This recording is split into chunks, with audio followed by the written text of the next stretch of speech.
Nakikiusap si Senator Ronald Bato de la Rosa kay Pangulong Ferdinand Bong Marcos Jr. na linawin kung may katotohanan ba ang balitang nasa bansa na umano ang International Criminal Court para mag-imbestiga ukol sa drug war ng Duterte administration. Una na kasing ibinunyag ni dating Senator Antonio Llanes na tinapos na ng ICC ang investigasyon sa drug war at hinihintay na lang raw ang paglalabas ng arrest warrant sa mga apektadong opisyal. Baga dapat rin daw klaruhin ng Pangulo ayon kay Rosa.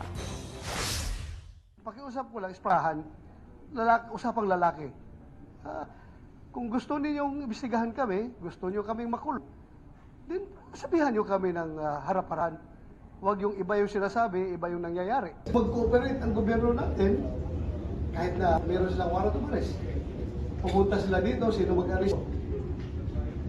Diba? They need the cooperation of this government para ma-arresto yung subject na gusto nila arresto.